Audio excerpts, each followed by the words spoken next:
ایک دوست نے دوسرے سے پوچھا، بھئی آپ نے زندگی میں پہلا جھوٹ کب بولا؟ تو دوست نے جواب دیا، جس دن میں نے یہ اعلان کیا کہ میں ہمیشہ سچ بولتا ہوں۔ سچ اور جھوٹ ہماری زندگی میں کچھ اس طرح گھل مل گئے ہیں کہ ان کو جدا کرنا مشکل سا ہو گیا ہے۔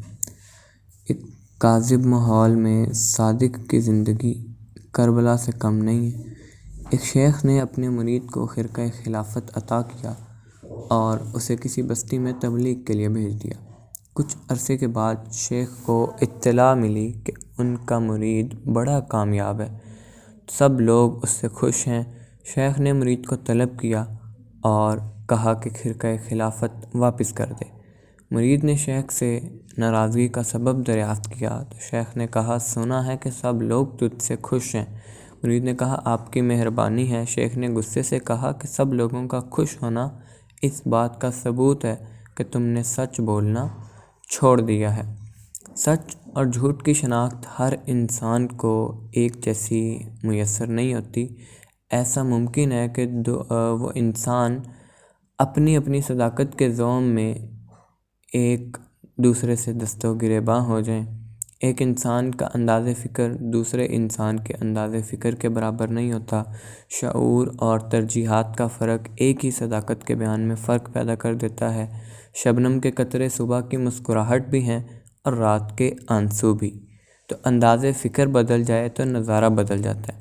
ہم اپنے بچوں کو سچ بولنے کی تلقین کرتے ہیں۔ ہم انہیں کہانیاں سناتے ہیں، پریوں کی کہانیاں، جنات کی، شہزادوں کی، بادشاہوں کی کہانیاں، اور یہ سب کہانیاں جھوٹ ہیں۔ تو ایک بچے جو ہیں وہ صداقت کا مفہوم کیا سمجھیں گے؟ اسی طرح ایک بچہ نابالغ ہونے کے ناطے اور بھی کئی صداقتیں سمجھنے سے قاصر ہے۔ ہمارا افسانہ، ہمارا ڈرامہ، سفر نامہ، تخلیقی یہ صداقت تو ہے ہی، لیکن عین صداقت ناممکن ہے اور نہ ہی ہمارا مدعا ہے۔ اگر ادبی تحقیقات کو سچ کہا جائے تو جھوٹ کیا ہے، اور اگر جھوٹ ہے تو سچ کیا ہے؟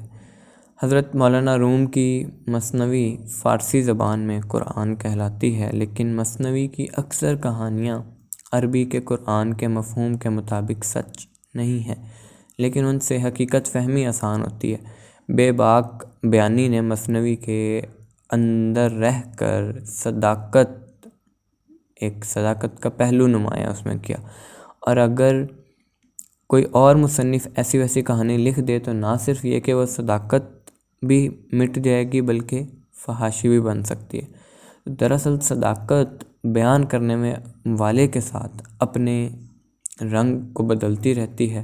کوئی جھوٹا آدمی سچ کہنے لگے تو سمجھ لینا چاہیے کہ اب سچ خطرے میں ہے، اور سچ وہی ہے جو سچے کی زبان سے نکلے۔ سچے انسان کا جھوٹ مصلحت پر مبنی ہو سکتا ہے، لیکن جھوٹے انسان کا سچ منافقت کے علاوہ کچھ نہیں ہو سکتا۔ منافق کی تعریف ہی ہے کہ وہ مومنوں کے سامنے کہتا ہے کہ وہ ایمان لایا، اور جب وہ خلوت میں اپنے شیاطین کے پاس ہوتا ہے تو کہتا ہے کہ اس نے مومنوں کو بیوقوف بنانے کے لیے ایمان کا اعلان کیا ہے۔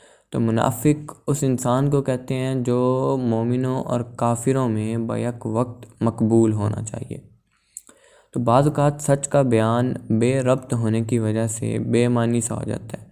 مطلب اگر آپ سچ بول رہے ہیں لیکن آپ کا وہ بے ربط ہے، اس میں کوئی رابطہ ہی نہیں پایا جا رہا، اس کی کوئی سینس ہی نہیں ہے، تو پھر وہ اپنا مفہوم کھو دیتا ہے۔ مثلاً اگر میں یہ کہوں کہ سورج مشرق سے نکلتا ہے، زمین گول ہے، پرندے ہوا میں اڑتے ہیں، آج ہفتہ ہے، آج جو ہے وہ بدھ ہے، میں خوشاب کا رہنے والا ہوں، نوائے وقت اچھا اخبار ہے، تو یہ ہیں تو ساری سچی باتیں، لیکن بے ربط ہے۔ مطلب یہ کوئی سینس نہیں بنا رہے نا کہ سورج مشرق سے نکلتا ہے، یہ کوئی میں نے کون سا کوئی نئی بات بتا دی ہے، سب کو پتہ ہے۔ زمین گول ہے، پرندے ہوا میں اڑتے ہیں، تو اور کے پرندے زمین میں تھوڑی، تو یہ سچی باتیں ہیں لیکن بے ربط سی ہیں، تو یہ کوئی سینس نہیں بنا رہے۔ تو یہ بیان اس لیے ہم اس کو کہیں گے کہ یہ ایک فضول قسم کی بات کی۔ صداقت کے اظہار کا وقت ہوتا ہے، ہر وقت کی ایک صداقت ہے۔ غریبی اور امیر کی صداقت میں بھی فرق ہے، کم علم انسان اور علم والے انسان کی صداقت میں فرق ہے، بے یقین انسان کی صداقت میں بھی فرق ہے۔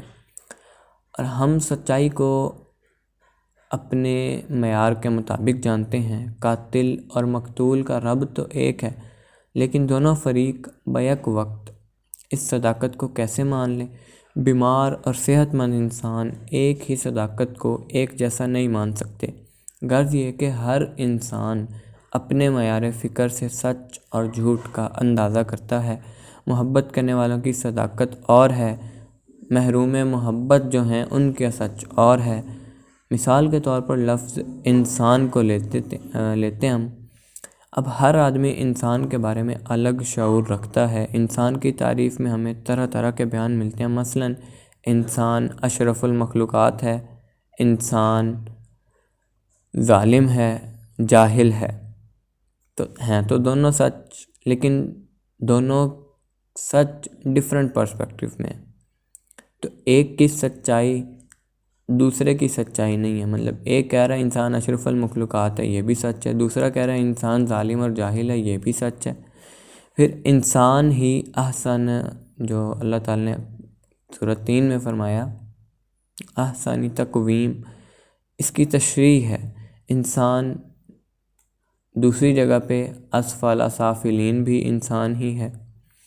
فطرت انسان پر فخر کرتی ہے اور فطرت ہی انسان کے اعمال پر شرمندہ بھی ہے۔ انسان روشنی کا سفیر ہے اور انسان اندھیرے کا مسافر بھی ہے۔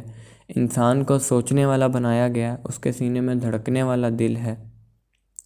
انسان کے پاس سوچنے کا وقت ہی نہیں، اس کے سینے میں برف کی سل ہے۔ یہ دونوں ایک سچی باتیں ہیں۔ انسان کو انسان سے اتنی محبت ہے کہ انسان پر مرتا ہے، اور انسان کو انسان سے اتنی نفرت ہے کہ انسان کو مارتا ہے۔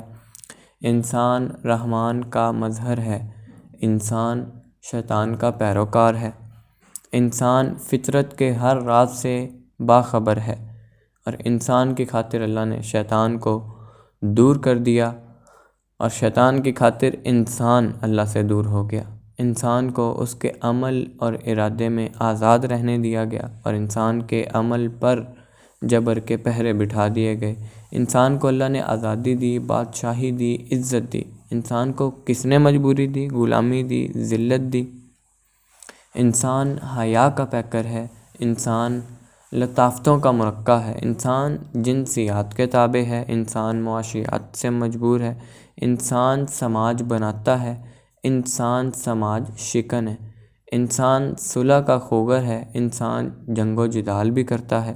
انسان کو علم ملا، زندگی ملی، انسان کو جہالت ملی، موت ملی۔ انسان دنیا میں بہت کچھ کھوتا ہے، انسان دنیا میں بہت کچھ پاتا بھی ہے۔ تو انسان کی صداقت آپ دیکھ لیں، ایک لفظ ابھی تم نے لیا کہ ایک لفظ انسان کی صداقت ہی اتنی وسیع المعانی ہے کہ اس کے کوئی معنی نہیں۔ انسان سب کچھ ہے اور انسان کچھ بھی نہیں۔ انسان کے بارے میں کیا بات سچ ہے کچھ فیصلہ نہیں ہو سکتا۔ انسان اپنے عقیدے کو سچ اور دوسروں کے عقائد کو جھوٹ کہتا ہے، بس۔ ہم اپنے وطن کی خاطر مر جائیں تو شہید، دشمن اپنے وطن کی خاطر مر مٹے تو واصل جہنم۔ ہم یہ نہیں سوچ سکتے کہ دوسروں کا عقیدہ ان کے لیے اتنا ہی واجب الاحترام ہے جتنا ہمارے لیے ہمارا عقیدہ۔ پیدا کرنے والے نے ہی خیر اور شر کو تخلیق فرمایا۔ انسان کی سرشت میں دنیا کی محبت اور آخرت کی طلب رکھ دی گئی۔ فطرت نے کسی کے ہاتھ میں کاسہ گدائی دے دیا اور کسی کے سر پر تاج شہنشاہی پہنا دیا۔ ایک کی خوشی دوسرے کا غم ہے۔ سچ اور جھوٹ کی پہچان برابر کیسے ہو سکتی ہے؟ ہم جو کچھ دیکھتے ہیں اسے ویسے ہی سچ سمجھ لیتے ہیں۔ دوربین، خوردبین نے ثابت کر دیا کہ ہم جو کچھ دیکھتے ہیں وہ ایسے سچ نہیں۔ ہم ساکن ہیں لیکن ہم متحرک ہیں۔ ہماری عمر بڑھ رہی ہے لیکن ہماری عمر کم ہو رہی ہے۔ یہ سچ ہے کہ سائنس نے انسان کو آسائشیں دی ہیں، انسان کو تحفظ دیا ہے، انسان کو زمین سے اٹھا کر آسمان تک پہنچا دیا ہے، لیکن یہ بھی تو سچ ہے کہ سائنس نے انسان کا جینا حرام کر دیا ہے، انسان کو غیر محفوظ بنا دیا ہے۔ انسان کا آسمانی سفر زمین پر آگ برسانے کے لیے ہو رہا ہے۔ سچ اور جھوٹ صرف پہچان کے درجے ہیں، ان میں سے کچھ باطن ہیں۔ اس کائنات میں سب سے بڑی سچائی یہ ہے کہ جو کچھ تخلیق کیا گیا ہے وہ باطل نہیں ہے۔ ایک ملک کی سچائی دوسرے ملک کی سچائی نہیں ہے۔ ہم جس شے سے کراہت کرتے ہیں وہ دوسرے ملک میں کسی کی پسندیدہ غذا ہوتی ہے۔ اسی طرح ایک زمانے کا جھوٹ دوسرے زمانے کا سچ ہو سکتا ہے۔ فاصلوں سے سچ نظر آنے والی شے قریب سے دیکھو تو جھوٹ ہے، سراب ہے۔ زمین پر چاند کی چاندنی ہے لیکن چاند پر چاندنی نہیں۔ اب اصل صداقت کیا ہے؟ زندگی کا خواب الگ ہے اور خواب کی زندگی الگ ہے۔ انسان کسی ایک صداقت کے سفر میں ہوتا ہے، اسے رستے میں اور طرح کی صداقتیں ملتی ہیں، وہ انہیں جھوٹ سمجھ کر چھوڑ دیتا ہے۔ انسان اپنے لیے جو کچھ پسند کرتا ہے عین ممکن ہے کہ اس کے لیے نقصان دہ ہو، اسی طرح وہ اپنے لیے جو کچھ ناپسند کرتا ہے عین ممکن ہے کہ وہ اس کے لیے مفید ہو۔ یعنی ہماری اپنی پسند اور ناپسند کی صداقت بھی جھوٹ ہو سکتی ہے۔ اسی طرح منافقین اگر مسجد بنائیں اور ان کی نیت یہ ہے کہ مسلمانوں کو نقصان پہنچایا جائے تو یہ حکم ہے کہ ایسی مسجد کو گرا دیا جائے۔ مسجد سچ ہے لیکن بد نیت انسان بنائے تو جھوٹ ہے۔ ہر انسان سچ اور جھوٹ کا فیصلہ نہیں کر سکتا۔ ایک عدالت کا سچا فیصلہ دوسری عدالت میں ہی جھوٹ ہو جاتا ہے، اور دونوں عدالتیں سچی ہیں اپنی اپنی جگہ۔ تو سچ اور جھوٹ کی پہچان اس لیے ناممکن ہے کہ سچ اور جھوٹ کا تعلق عقیدے سے ہے، تسلیم سے ہے، اس میں تحقیق کا پہلو کم ہے۔ ہم سچائی کی تلاش میں نکلیں گے تو ہمیں سچائی نہیں ملے گی، سچائی نہیں مل سکتی۔ زیادہ سے زیادہ ہم صرف ایک سچے انسان تک پہنچ سکتے ہیں۔ سچ کو ماننے کے لیے ہمیں خود سچائی کا رستہ اختیار کرنا ہے۔ صادق کو ماننے والا ہی تو صدیق ہوگا، اور صادق کی ہر بات صداقت ہے۔ اسی صداقت کے حوالے سے ہی صداقت کائنات یا صداقت ہستی کی پہچان ممکن ہے۔ اگر صادق کا حوالہ نہ ہو تو سچ اور جھوٹ کے الفاظ اپنی اہمیت کھو بیٹھتے ہیں۔ ہم نے سچے دل سے صادق کی ہر بات کو سچ مان کر زندگی کا شعور حاصل کرنا۔ میری مراد آپ صلی اللہ علیہ وسلم کی ذات مبارکہ۔ صادق تک رسائی ہی اصل صداقت ہے۔ صادق مل گیا تو سب صداقتیں مل گئیں۔ صادق کے مخالف راستے میں کذب ہے، جہل اب کہہ لیں ہے، بلکہ ابو جہل ہے۔ صادق کے فرمان میں اپنی وضاحتیں شامل کرنے سے سچ کے اندر دراڑیں پڑ جاتی ہیں۔ صادق الہام بولتا ہے اور ہم ابہام بولتے ہیں۔ قرآن اللہ کا کلام ہے، سچ ہے، حق ہے، اور تفسیر انسان کی وضاحت ہے۔ ممکن ہے سچ نہ ہو۔ الہامی کتاب کی تفسیر صاحب الہام ہی لکھ سکتا ہے۔ سچ کو سچ ہی رہنے دیا جائے، اسے کوئی اور لباس نہ پہنایا جائے۔